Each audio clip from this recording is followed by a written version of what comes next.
वर्मा जी, श्री विजय श्री भवे जी, भारतीय जनता पार्टी के प्रदेश के उपाध्यक्ष श्री संतोष सिंह जी, भारतीय जनता पार्टी के प्रदेश के महामंत्री, पूर्व विधायक और आज के इस कार्यक्रम में उपस्थित हमारे अन्य सम्मानित पदाधिकारीगण, ब्रज क्षेत्र के अध्यक्ष त्रिविजय साक्य जी, जिलाध्यक्ष गिरिराज सिंह कुशवाहा जी, महानगर अध्यक्ष भानु महाजन जी, पूर्व मंत्री राजा महेंद्र अर्गमन सिंह जी और अन्य हमारे सभी पूर्व और वर्तमान हमारे पदाधिकारी और जनप्रतिनिधिगण, भारी संख्या में सदैव अटल जी के प्रति श्रद्धा का भाव रखने वाले बटेश्वर धाम के सभी मेरे उपस्थित बहनों और भाइयों, भारत माता के महान सपूत पूर्व प्रधानमंत्री स्वर्गीय अटल बिहारी वाजपेयी जी की आज पावन जयंती है। इस अवसर पर पूरा देश स्वर्गीय अटल जी को उनकी सेवाओं के लिए स्मरण करते हुए नमन कर रहा है, अपनी श्रद्धांजलि अर्पित कर रहा है। इस अवसर पर उत्तर प्रदेश वासियों की ओर से स्वर्गीय अटल जी को नमन करते हुए मैं विनम्र श्रद्धांजलि अर्पित करता हूं। भाइयों बहनों, आज अटल जी की स्मृति में आयोजित इस कार्यक्रम में ढेर सारे कार्यक्रम चल रहे हैं। आपने देखा होगा, हम लोग पहले आए, स्वर्गीय अटल जी की एक भव्य प्रतिमा का हम लोगों ने अनावरण किया। यहां पर अटल जी की स्मृतियों को समर्पित एक भव्य टूरिज्म सेंटर भी स्थापित हो रहा है, जहां पे अटल जी की स्मृतियों से जुड़ा हुआ, उनके जीवन से जुड़ा हुआ उनका म्यूजियम भी होगा, लाइब्रेरी भी होगी और बटेश्वर धाम में सार्वजनिक कार्यक्रमों को करने के लिए सभागार भी होगा। इसका भी अवलोकन करते हुए हम लोग आए हैं। तो अब आगरा से वृंदावन धाम जाने के लिए, गोवर्धन धाम जाने के लिए हेलीकॉप्टर की सेवा का शुभारंभ भी आज किया गया है और विकास की लगभग 150 करोड़ रुपए की परियोजनाओं का लोकार्पण और शिलान्यास का कार्यक्रम भी संपन्न हुआ है। पर्यटन विभाग की प्रदर्शनी का उद्घाटन हुआ है, तो कृषि विभाग के कृषि मेले का भी यहां पे उद्घाटन हुआ है। भाइयों बहनों, इन सभी कार्यों के लिए मैं आप सबको हृदय से बधाई देता हूं, आपका अभिनंदन करता हूं। हम सब जानते हैं अटल जी एक विराट व्यक्तित्व के स्वामी थे और ये भगवान शिव की, देवादिदेव महादेव की ही कृपा थी कि बटेश्वर को स्वर्गीय अटल जी के पूर्वजों की धरती होने का सौभाग्य प्राप्त हुआ। अटल जी प्रधानमंत्री बने, केंद्रीय मंत्री बने, सांसद बने, भारतीय जनसंघ और भारतीय जनता पार्टी के अध्यक्ष बने। जन्म उनका ग्वालियर में हुआ था, लेकिन बटेश्वर धाम से उनका संपर्क और संवाद निरंतर जीवन पर्यंत बना रहा, क्योंकि उनका जैसा विराट व्यक्तित्व एक बात को कहता था कि छोटे मन से कोई बड़ा नहीं होता और टूटे मन से कोई खड़ा नहीं होता। भाइयों बहनों, यही है उनके बड़प्पन का राज। उन्होंने हरेक को सम्मान दिया, पक्ष हो विपक्ष हो, छोटा हो बड़ा हो, देश हो दुनिया हो, समाज के प्रत्येक तबके को साथ लेकर के चलने की प्रवृत्ति भारत की राजनीति के लिए परिवर्तनकारी सिद्ध हुआ। भारत की राजनीति को स्थिरता प्रदान करने का युग अटल जी ने शुरुआत की थी। नहीं तो अस्थिर सरकारें न केवल देश को कमजोर और कंगाल बना रही थी, को पूरी तरह खोखला बना करके असुरक्षित भी कर रही थी। अस्थिर सरकारें कैसे खतरनाक होती हैं ये आप देख रहे होंगे। जो आज पाकिस्तान की स्थिति है, सरकार जब स्थिर नहीं होती तो उसका असर भले ही लोगों को, सत्ता में आने वाले लोगों को तात्कालिक रूप से पड़ता हो, लेकिन खामियाजा पूरे देश को भुगतना पड़ता है। आज एक एक रोटी के लाले पाकिस्तान में पड़ रहे हैं और हिंदुस्तान में प्रधानमंत्री मोदी जी पिछले 3.5 वर्ष से फ्री में राशन देश के 80 करोड़ जनता को दे रहे हैं और अगले 5 वर्ष की गारंटी भी मोदी जी ने दे दी। भाइयों बहनों,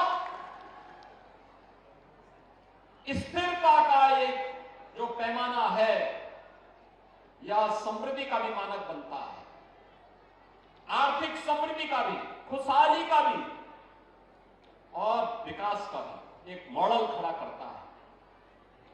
आज आप उत्तर प्रदेश को देख रहे होंगे, सरदेव अटल जी ने जो आधारशिला विकास की रखी थी, पिछली सरकारों ने कितना भी उसमें बिगाड़ने का प्रयास किया, लेकिन जैसे ही आपका आशीर्वाद डबल इंजन की भारतीय जनता पार्टी को, सरकार को प्राप्त हुआ, आपने देखा होगा उत्तर प्रदेश आज के दिन पर देश के अंदर सर्वाधिक विकास दर वाला राज्य बना है।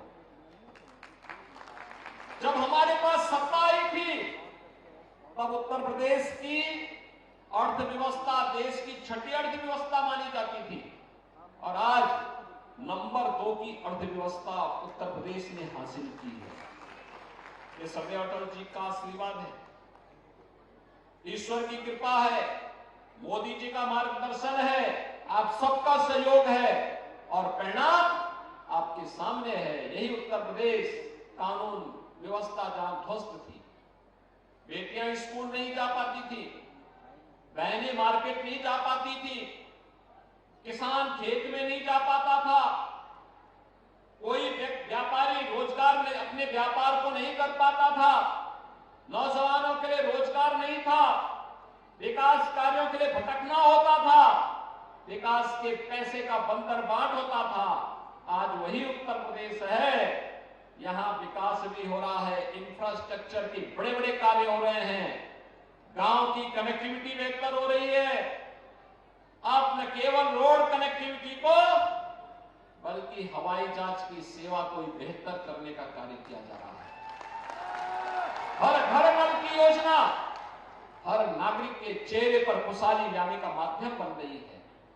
गरीब कल्याणकारी योजनाएं हर गरीब के जीवन में परिवर्तन लाने का कार्य कर रही है।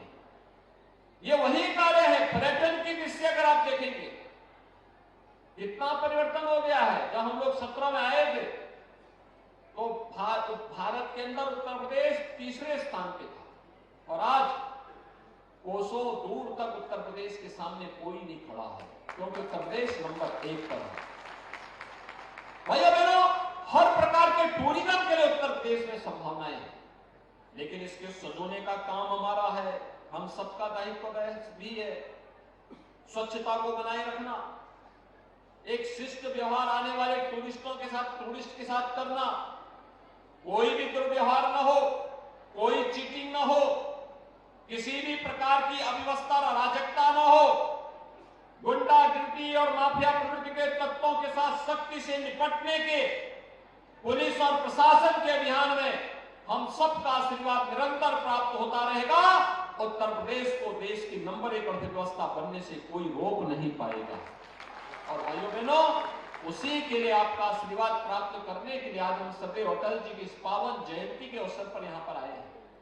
एक और आज सरदेव अटल जी की पावन जयंती है।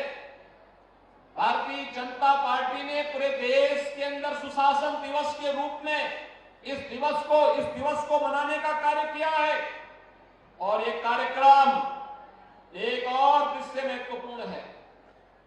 सरदेव अटल जी की आज की जो एक जयंती का कार्यक्रम है, ये अटल जी की जन्म शताब्दी वर्ष की शुरुआत भी है। यानी अटल जी अगले वर्ष 100 वर्ष के पूरे हो जाएंगे। और भाइयों बहनों, इस अवसर पर राज्य सरकार ने ढेर सारे कार्यक्रमों को आगे बढ़ाने का निर्णय लिया है सुशासन के लिए। प्रशासन में, शासन में, ग्राम पंचायत स्तर पर जहां इस पर फोकस किया जाएगा, नए नए इनोवेशन होंगे, कार्यक्रम होंगे, वहीं और सार्वजनिक जीवन में भी कैसे हम इसको प्रभावी ढंग से लागू कर सकते हैं। साहित्यकारों के लिए भी एक नए कार्यक्रम की शुरुआत होगी। ग्राम पंचायत स्तर से जनपद स्तर तक, प्रदेश स्तर तक के प्रोग्राम होंगे। तो बेसिक शिक्षा परिषद के स्कूल से लेकर के विश्वविद्यालय स्तर तक के भी प्रतियोगिताएं होकर के राज्य स्तर पर उन्हें सम्मानित करने और उन्हें फिर स्कॉलरशिप देने के कार्यक्रम को भी हम आगे बढ़ाने का कार्य करेंगे।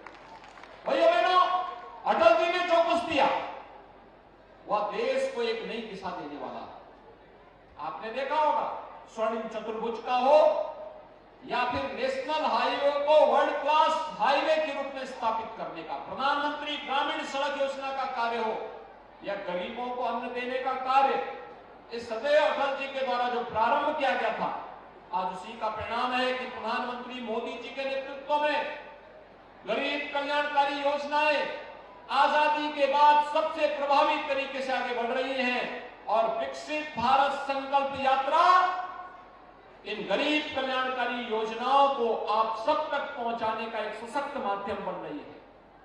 मेरी आप सबसे अपील होगी, विकसित भारत संकल्प यात्रा में हम सब भी सहभागी बने। विकसित भारत संकल्प यात्रा जो लाभार्थी हुआ है वह अपनी बातों से अपनी सफलतम कहानी को कहे और जिसको नहीं मिला है वो अपना रजिस्ट्रेशन करवा ले।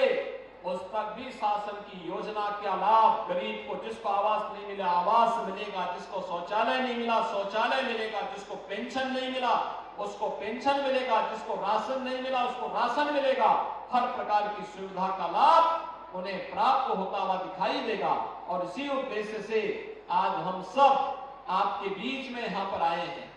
भाइयों बहनों, अटल जी जैसा विराट व्यक्तित्व हम सबको एक नई दिशा देता है और प्रदेश सरकार ने और केंद्र सरकार ने डबल इंजन की जो सरकार है, इस सरकार ने सीधे तय किया 18 अटल आवासीय विद्यालय, गरीबों के बच्चे, श्रमिकों के बच्चे वहां पढ़ रहे हैं। आप आगरा में अटल आवासीय विद्यालय में जाकर के देखिए, उन गरीबों के बच्चे तो भटकते थे, कोई प्रोत्साहन नहीं था। आज उन बच्चों के लिए कैसा अच्छा आधुनिकतम इंफ्रास्ट्रक्चर के विद्यालय बन रहे हैं।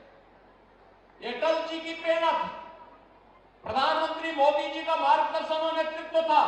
उत्तर प्रदेश सरकार ने सफलतापूर्वक उसको लागू किया। हम प्रभावी ढंग से इसको लागू करने जा रहे हैं। एक इंटरनेशनल पोटैटो सेंटर, आलू के लिए शोध करने के लिए एक अंतर्राष्ट्रीय केंद्र के लिए हम लोगों ने आगरा में लैंड उपलब्ध करवा दी है भाइयों बहनों। और अब अंतर्राष्ट्रीय पोटैटो सेंटर, यहाँ पे रिसर्च सेंटर बनेगा। आलू की कौन सी किस्म की मांग दुनिया में है, देश में है, वह बीज भी उपलब्ध कराएगा।